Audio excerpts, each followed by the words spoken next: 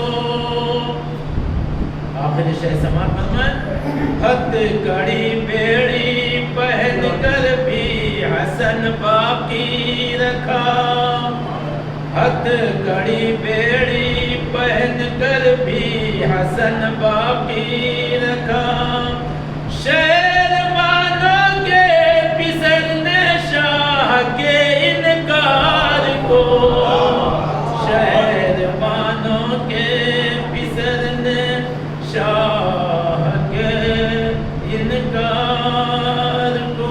نعرہ سلوات۔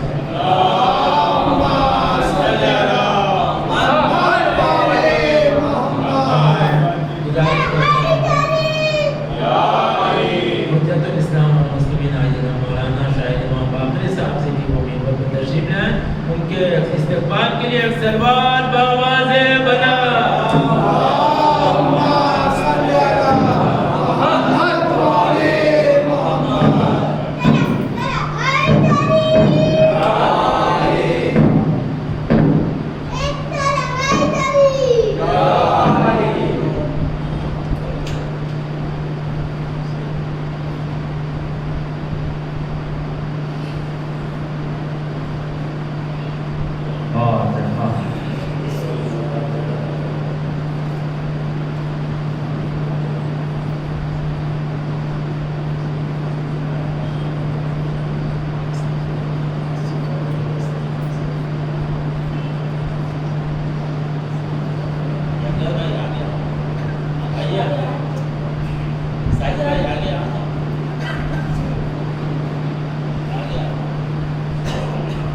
أعوذ بالله من الشيطان اللعين الرجيم.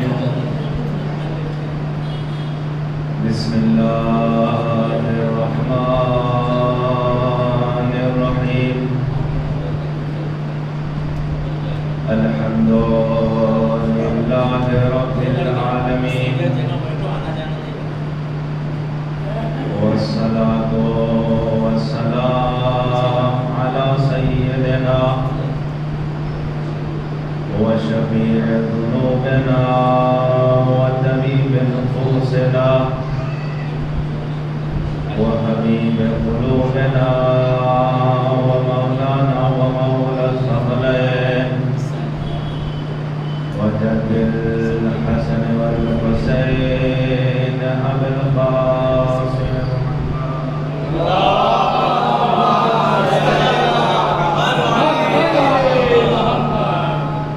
وعلى آله الطيبين الطاهرين المعصومين المظلومين،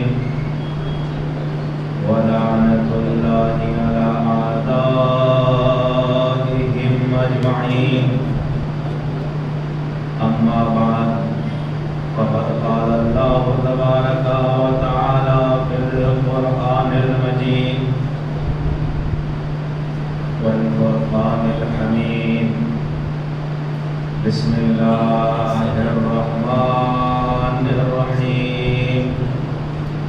من المؤمنين رجال صدقوا ما عاهدوا الله عليه، فمنهم من قضى نحبه ومنهم من ينتظر وما بدلوا تبديلا.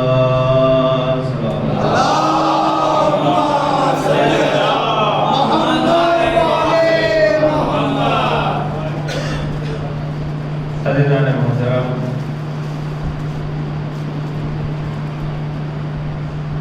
اس عشرے کی 10ویں اور آخری مجلس، جس میں حتی الامکان یہ کوشش کی گئی کہ کربلا کو واسطہ بنا کر، کربلا کو ذریعہ بنا کر اپنے امام وقت سے ہم نزدیک ہو سکیں. اس لیے کہ اگر اپنے زمانے کے امام کی معرفت حاصل نہ ہوئی تو ہم سے کربلا کے حوالے سے سوال نہیں ہوگا. ہمیں اس زمانے کے ظلم کے خلاف آواز اٹھانے پر یا ظلم کے ہمدرد ہو جانے پر ہم سے سوال ہے کہ تم اس وقت کے حسین کو پہچانتے ہو یا نہیں پہچانتے. اور جب اپنے امام کی پہچان اور معرفت بڑھ جائے گی تو پھر یہ عزاداری ایک ذمہ داری میں تبدیل ہو جائے گی. بہت سے لوگ اپنی غلط خواہشات کو ایک جگہ نکالنے کا نام مجلس اور عزاداری سمجھ رہے ہیں. شراب حرام ہے، نام امام حسین پر پاک نہیں ہو سکتا. یہ چرس حرام ہے، عزاداری کے نام پر پاک نہیں ہو سکتا. یہ جو آج ایک کانسیپٹ ہے لوگ اس پہ زیادہ زور دے رہے ہیں، کاش حلال غذا کھا کر اتنے باصلاحیت ہو جاتے، اتنے طاقتور ہو جاتے کہ رات بھر کی شب بیداری میں تھکن کا احساس نہ ہوتا. کب جب حلال رزق اگر پیٹ میں ہو، ورنہ اب لوگ تھکن بھی دیکھ رہے ہیں اور بازوؤں میں غلط چیزوں کا اثر بھی. یہ غلط ہے، ماحول بہت خراب. اگلا جو زمانہ آنے والا ہے 10 سال 15 سال کے بعد، اگر ہم نے اس عزاداری کو نہیں بچایا تو پھر آنے والی نسل یہ طے نہیں کر پائے گی کہ حقیقی عزاداری کیا ہے اور یہ بناوٹی عزاداری کیا ہے.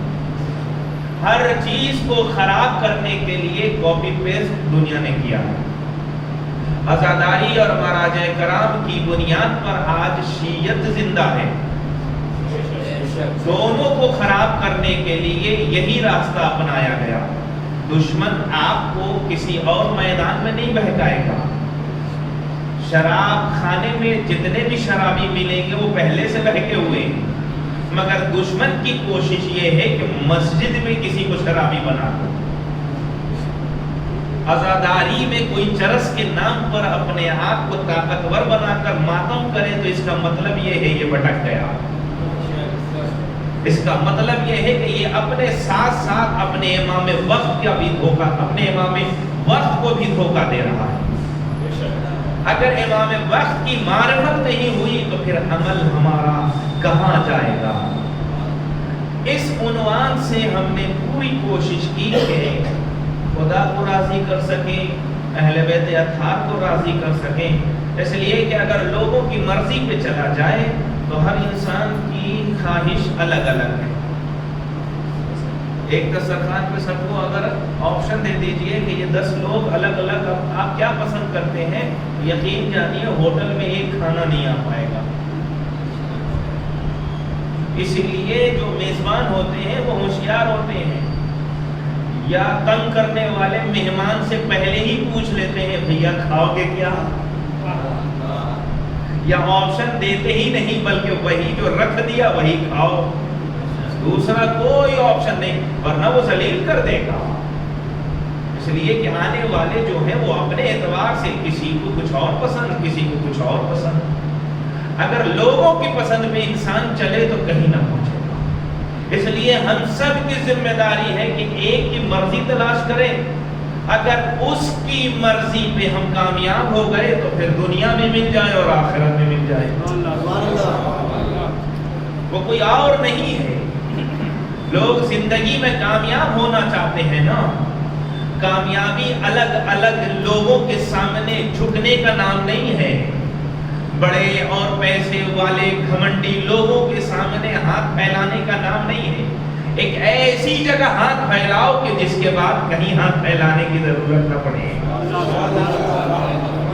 اب ایک جوان جب بازو میں اس کے طاقت ہو جاتی ہے، جب اس کے پاس صلاحیت آ جاتی ہے، جب اس کے پاس ہر چیز موجود ہوتی ہے، اس وقت یہ اتنا بڑا فقیر ہو جاتا ہے کہ جب شادی کے لیے رشتہ لے کے جاتا ہے تو امید یہ رہتی ہے کہ یہ جہیز مل جائے، یہ مل جائے، یہ مل جائے، یہ جہیز مل جائے۔ بہت سی جگہ تو مانگتے نہیں ہیں مگر خواہش اندر سے ہے، اور بہت سی جگہ پہ بدتمیز لوگ ہیں جو ذکر کر دیتے ہیں، وہ شریف نہیں ہے، وہ بدتمیز ہیں اس سماج کے، جو ایک لڑکی جو کمزور ہے اس کو ذلیل کرنے کے لیے اپنی خواہش کو ذکر کیا جائے۔ معاشرے کا بھی ظلم دیکھیے، کبھی غور کیجیے، پیسے والوں سے پیسہ مانگا جائے تو بہت اچھا ہے، فقیروں سے جا کر کہا جائے کروڑوں دو، یہ ظلم ہے۔ وہی حال جو بیچاری خود مجبور ہے، جس کی گھر کی پابندی ہے، وہ باہر کما نہیں سکتی، اور یہ کمانے والا مرد وہیں جا کر منہ کھول رہا ہے۔ یعنی سوچنے کا مقام ہے کہ اگر جا کر زبان کھول دیا، یاد رکھیے اگر ایک لفظ بھی کہہ دیا کہ یہ تو 2 ویلر چاہیے، اب آپ کو سمجھ لیجئے کہ جس شادی کی بنیاد حرام، یہ حرام ہے اگر ایک چیز بھی مانگی جائے، اگر شادی کی بنیاد حرام کام پہ ہو تو اولاد اچھی کیسے ہو جائے گی؟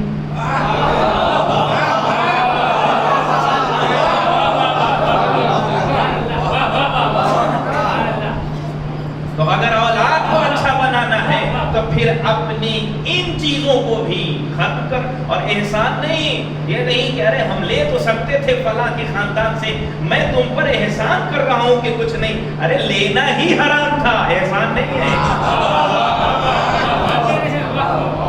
خدا کا شکر ادا کرو کہ حرام کام سے بچ گئے۔ ہاتھ میں طاقت، اچھا یہ جہیز دینے والے بہت ہوشیار ہوتے ہیں، ماں باپ جہیز کی لسٹ دیکھ رہے ہیں نا، اس میں شوہر کا نام نہیں ہوتا ہے، دیکھا ہے نا، لڑکی کا نام ابا کے ساتھ، اور پھر ایک ایک چیز لکھتے ہیں، چلو آپ پڑھیں محمد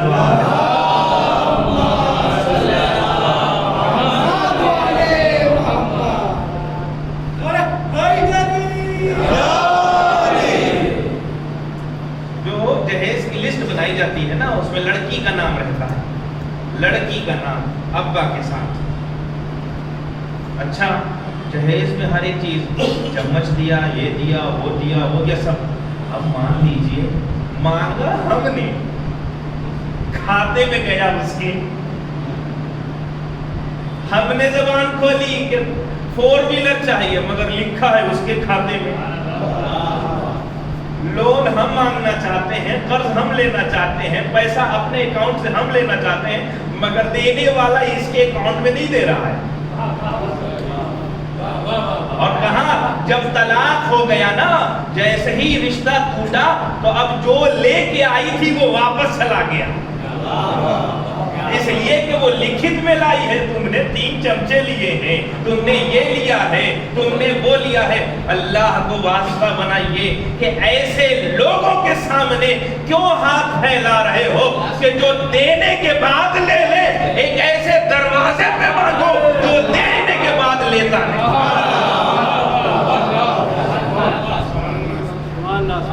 جو دینے کے بعد لیتا نہیں ہے، جو دینے کے بعد لیتا نہیں۔ یہیں سے اس ایک جملے سے ایک چیز کی وضاحت کر دوں، ایک فضائل کے ایک واقعے کو پیش کیا جاتا ہے جو غلط پیش کیا جاتا ہے، کہ جب پطرس کو بالوں پر ملے ہیں تو اس نے کہا ہے کہ جب خدا نے دیا تو چھین لیا، اب حسین نے دیا ہے وہ چھین نہیں سکتے، غلط ہے، اس لیے کہ یہ ہو ہی نہیں سکتا، جو حسین چاہے وہ خدا نہ چاہے۔ فضائل میں ہمیں اہل بیت کو خدا تو بنانا نہیں ہے۔ یہ جو کہا جاتا ہے کہ اب اس دروازے سے پر پایا ہے کہ جو دینے کے بعد لیتا نہیں، ارے خدا نے چاہا تو حسین نے دیا۔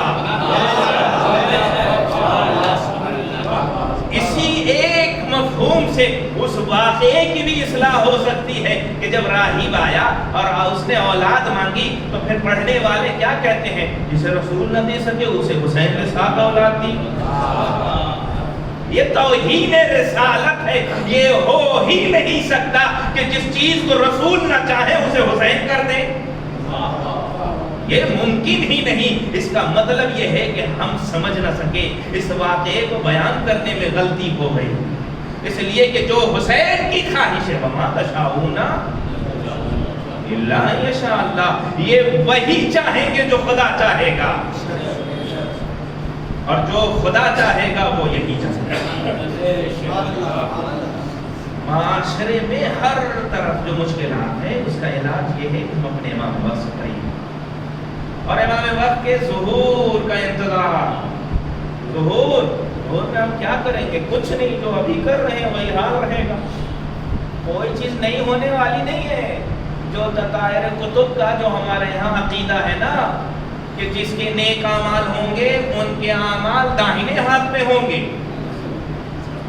اور جن کے برے اعمال ہوں گے ان کے اعمال کی کتاب بائیں ہاتھ میں ہوگی.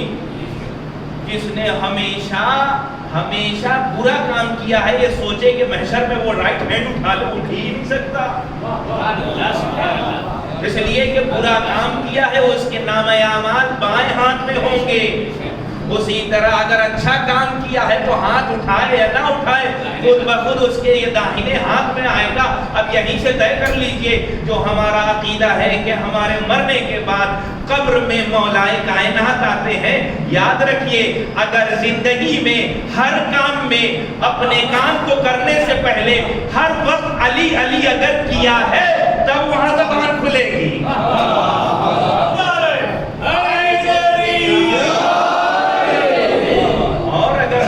سے پہلے علی علی نہیں ہے اور سوچے کہ وہاں زبان کھل جائے مشکل ہے. اس لیے کہ الیوم نختم علی افواہہم، وہ دن وہ ہے جہاں منہ کو سل دیا جائے گا، وہاں اعضاء و جوارے گواہی دیں گے. وہ ہم سمجھتے ہیں، کچھ لوگ ہوشیار ہیں، وہ کہتے ہیں جیسے ہی تیسرے امام کا نام آئے گا تو ہم رونے لگیں گے. اور فرشتے سمجھدار ہیں، یہ مولا کا چاہنے والا ہے، ڈائریکٹ جنت میں. یہ سمجھتے ہیں کہ آنسو وہاں اپنے ارادے سے آئے گا. یہ عمل کی دنیا صرف یہاں ہے، صرف عمل کی دنیا یہاں ہے. یہاں جو کریں گے وہی وہاں پر ہمیں ملے گا، جو یہاں کریں گے. اپنے امام سے قریب ہونے کے لیے ظہور کے حوالے سے میں نے پوری مکمل، جس کو بھی اس موضوع پہ اگر سننا ہے وہ ضروری سا شرح کو سنے گا، اس لیے کہ ہمارے امام کی بات ہے. ہمارے ظہور میں امام کے ساتھ وہی لوگ، پھر انتظار کا مفہوم، جو لوگ ظہور کا انتظار کر رہے ہیں انہیں انتظار کا مفہوم ماننا پڑے گا. کس کا انتظار ہو رہا ہے، کیوں انتظار ہو رہا ہے؟ ہماری سب سے بڑی مشکل یہ ہے کہ ہم اس بات پہ ضرور روتے ہیں کہ حسین مارے گئے، حسین کو بے دردی سے مارا گیا، اس بات پہ ضرور روتے ہیں، مگر ہم اس بات پہ کبھی غور و فکر نہیں کرتے یا اپنے معاشرے کو دیکھ کر آنسو نہیں بہاتے کہ حسین مارے کس وجہ سے گئے تھے. اب دو چیزیں ہیں، ایک امام حسین ہے جو بافضیلت ہے، دنیا میں سب سے افضل ترین لوگوں میں ایک نام امام حسین کا، مگر آپ سوچئے کہ وہ حسین کتنا بڑا ہے کہ جس چیز کے لیے قربان ہو رہا وہ بھی کتنی بڑی ہوگی.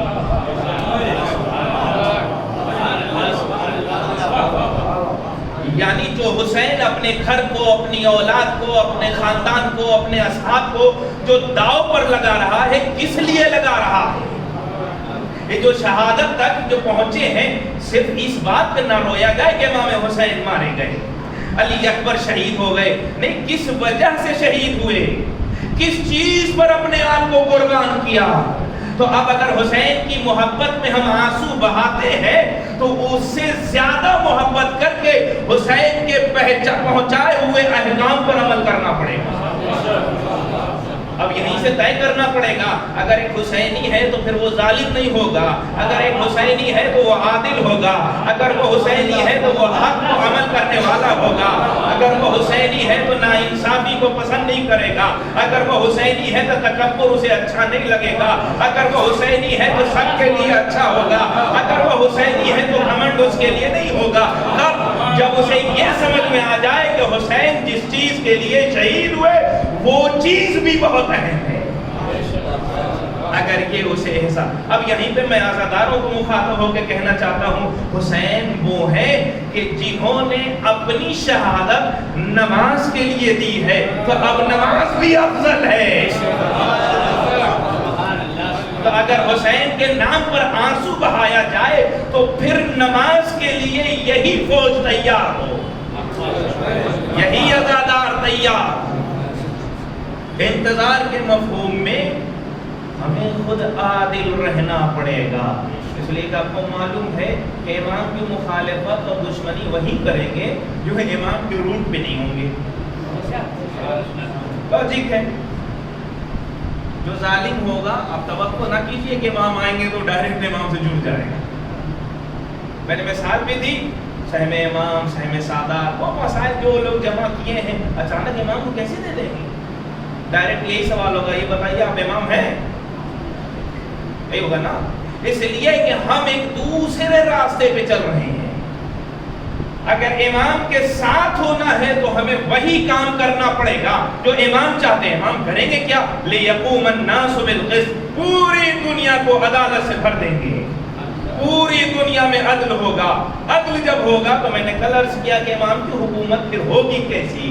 امام کی حکومت کی مثال ایسی ہے کہ جیسے گھروں میں سردی اور گرمی پہنچتی ہے ویسے عدل و انصاف پہنچ جائے گا. عدل و انصاف ویسے گھر میں پہنچ جائے گا. یاد رکھیے جب بھی عقیدے کی بحث آتی ہے تو عقیدہ کتنے ہیں, ہمارے اصول دین کتنے ہیں؟ 5. توحید, عدل, نبوت, امامت, ٹھیک ہے نا. 5 میں اگر دیکھا جائے تو خدا کی صفت, خدا کے 1000 نام ہے نا. اگر جو شن کبیر کو لیا جائے, اگر قرآن کو لیا جائے تو 100 نام ہیں. جب 100 نام ہے تو اللہ اپنا اگر اپنی پہچان کرانا چاہتا ہے تو قہاریت کے ذریعے نہیں, جباریت کے ذریعے نہیں, بلکہ عدل سے اپنی پہچان کرانا چاہتا ہے. اور یاد رکھیے یہ ایک معلم اور شاگرد کے درمیان ایک رمز ہے.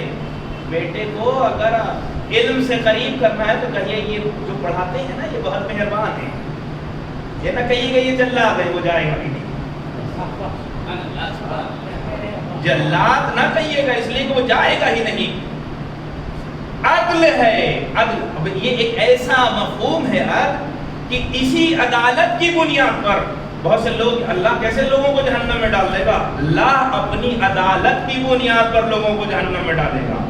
اللہ کی خواہش نہیں ہے کہ لوگ جہنم میں جائیں, یاد رکھیے گا. خدا کی خواہش نہیں ہے. اس لیے کہ میں نے عرض کیا تھا کہ جب امام اگر امت میں آتا ہے تو وہ اپنے ایک بھی امتی کو بھٹکتا ہوا نہیں دیکھنا چاہتا. یہ بہت خراب لوگ تھے جو رسول کا ساتھ نہیں دے رہے تھے. رسول نے انہیں اپنے ساتھ مدینے میں اکثر و بیشتر رکھا کہ اب ہدایت ہو جائے, اب ہدایت ہو جائے, اب ہدایت ہو جائے.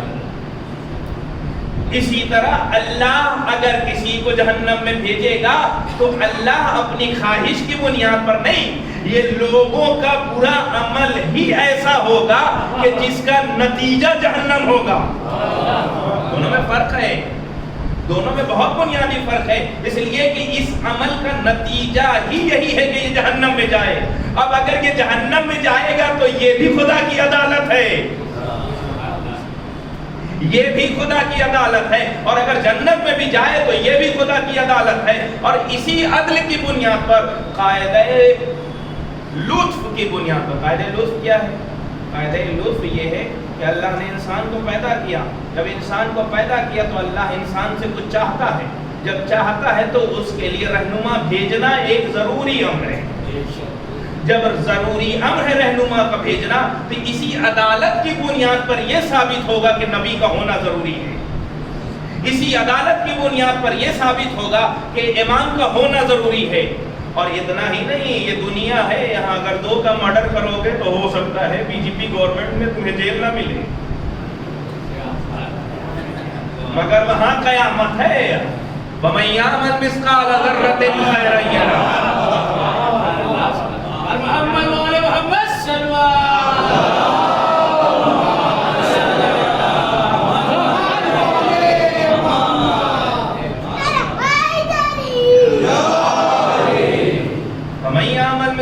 ذرۃ خیرا یرا، جو بھی ذرہ برابر. اور یاد رکھیے گا کچھ لوگوں کے گناہ اتنے خطرناک ہیں کہ جن کو دنیا میں بھی کئی مرتبہ سزا ملے تب بھی کم ہے اور آخرت میں بھی ملے تب بھی کم ہے.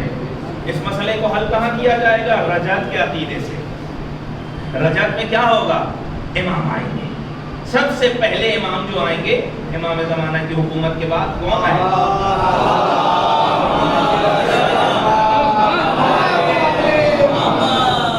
امام حسین علیہ السلام آئیں گے نا.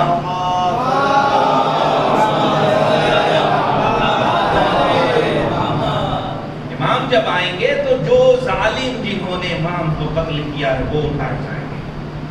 اور جن لوگوں نے دنیا میں یہ خواہش کی تھی کہ مولا ہمیں بھی آپ کی حکومت دیکھنی ہے، آپ کے قاتل کو قتل ہوتا ہوا مجھے بھی دیکھنا ہے، ایسے کچھ لوگوں کو اللہ اٹھائے.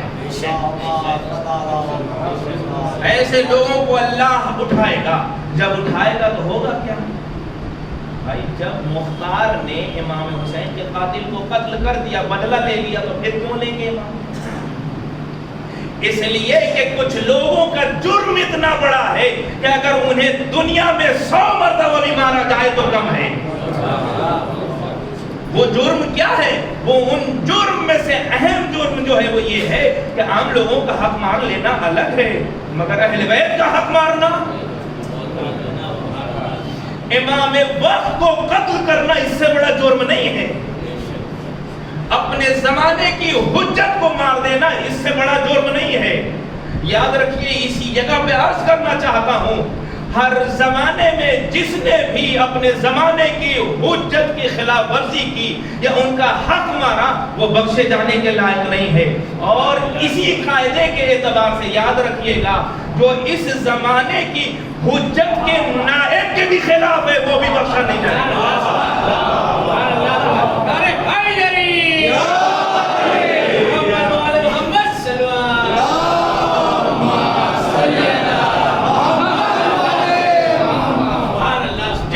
امام حسین کو قتل کیا اسے پھر امام ماریں گے، حالانکہ مختار نے بدلہ لے لیا.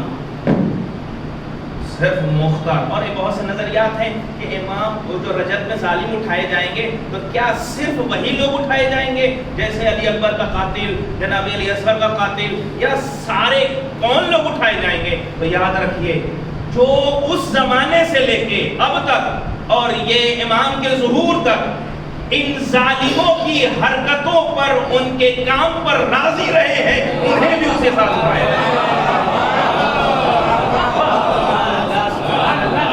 یہ کہ ہمارے یہاں فلان اللہ امتن قتلتکا ولعن اللہ امتن ظلمتکا ولعن اللہ امتن سمعت بذالکا فرحیت بے. صرف قتل کرنے والے پر لعنت نہیں ہے، قتل کو سن کے اس کے اوپر راضی رہ جانے والے لوگوں پر بھی لعنت ہے. اس کے اوپر راضی رہ جانے والے لوگوں پر بھی لعنت ہے. یہ عقیدہ رجعت اہم عقیدہ ہے اور ہمارے شیعہ عقیدوں میں سے بنیادی عقیدہ ہے. ہر امام آئیں گے، ان کی ایک حکومت ہوگی. خود آخری امام کی جو حکومت کی تعداد یا بہت سے مدت کو ذکر کیا گیا ہے، اس میں بہت کم اگر نتیجہ لیا جائے تو 70 سال کم سے کم. مگر اس زمانے کے کیا دن ہوں گے، کیا رات ہوگی، وہ ایک سب تعبیر اس کی کیا ہونی چاہیے، وہ سب مسائل. اس کے بعد ہر معصوم کو اٹھایا جائے گا اور ہر معصوم کی حکومت ہوگی، اس لیے کہ یہ زمین بنائی گئی ہے حجت خدا کے وجود کے لیے. اور جب تک یہ وعدہ پورا نہیں ہوگا تب تک قیامت نہیں آنے والی. انتظار بھی ضروری ہے، انتظار مگر ہمارا عقیدہ مضبوط ہونا چاہیے. اگر امام عدل کے لیے آئیں گے تو ہم ظلم نہ کریں. ظلم کئی قسم کا ہے، اس ظلم میں سے ایک ظلم ہے اپنی طرف نسبت دیکھیں. آپ سب آئے ہیں حقیقی دین کو سننے کے لیے، میں آپ کو گمراہ کر دوں یہ بھی میں بھی لگا کے ظالم ہوں. یہ منبر، مسجد، محراب سب جگہ یہ مسائل ہیں. یتیم کا اگر حق مارے جا رہے ہیں تو ظالم ہے. کوئی کام اگر کوئی کرنے کے لیے،